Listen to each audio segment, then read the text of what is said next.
नमस्कार, आप देख रहे हैं नेशन भारत में राकेश। बिहार के डीजीपी गुप्तेश्वर पांडे का बयान आया है। अपने एक दिवसीय यात्रा पर बक्सर पहुंचे डीजीपी ने कहा कि रिया चक्रवर्ती को बचाने के लिए खेल खेला जा रहा है, इमोशनल कार्ड, लेकिन सुशांत केस में न्याय के लिए वो अंतिम सांस तक लड़ेंगे। उन्होंने कहा कि रिया चक्रवर्ती के मामले में केवल गुप्तेश्वर पांडे की जीत नहीं, यह पूरे बिहार की जीत है। सुशांत सिंह राजपूत बिहार का बेटा था और उन्हें मुख्यमंत्री का साथ मिला तो हमने लंबी लड़ाई लड़ी और मामले को मुकाम तक पहुंचाया।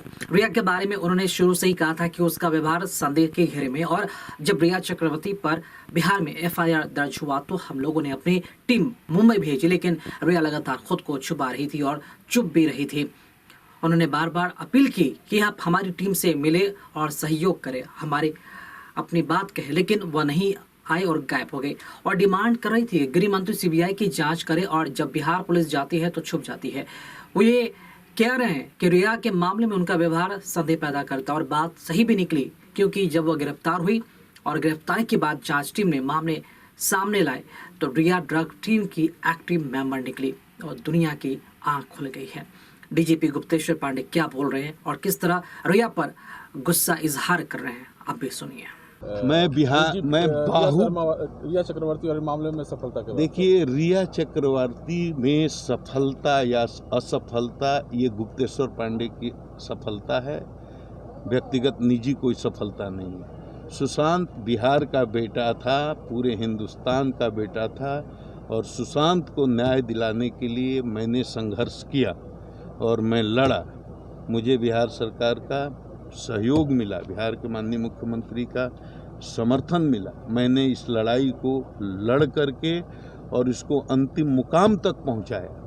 और रिया के बारे में मैंने शुरू से कहा कि उनका व्यवहार संदिग्ध है कि आप सुशांत की मृत्यु के बाद, जब मैंने यहाँ पर प्राथमिकी दर्ज की और मैंने टीम भेज दिया, मुंबई पुलिस जिस तरह से हमारे अधिकारियों के साथ व्यवहार कर रही थी वो छुपा नहीं है।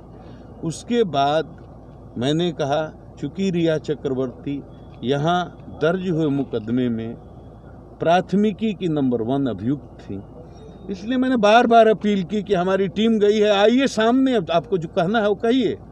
पूछताछ करना चाहता था, उनको बुलाना चाहता था, वो नहीं आई, वो गायब हो गई।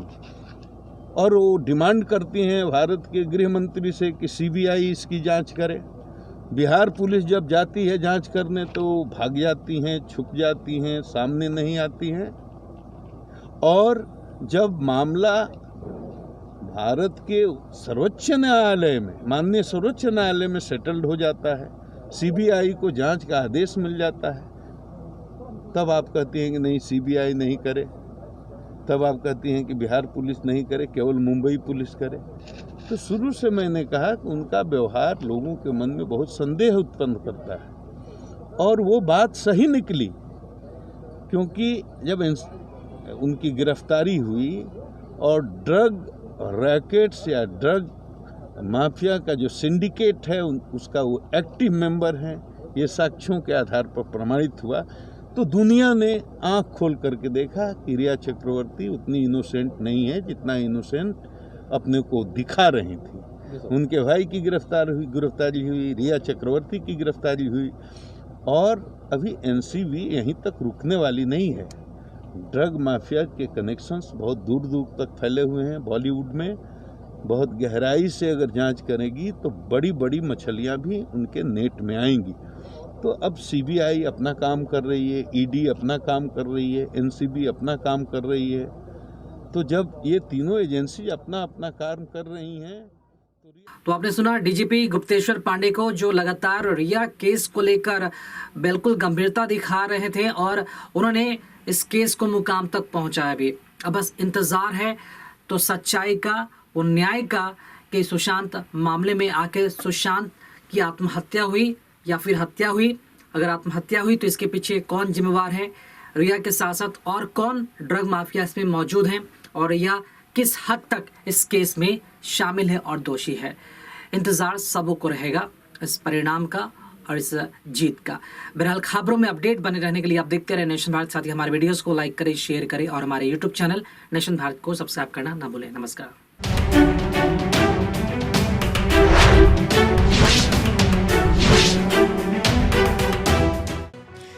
लेटेस्ट खबरों से जुड़े रहने के लिए हमारे चैनल नेशन भारत को सब्सक्राइब करें और बेल आइकन को दबाएं ताकि कोई खबर छूट न पाए।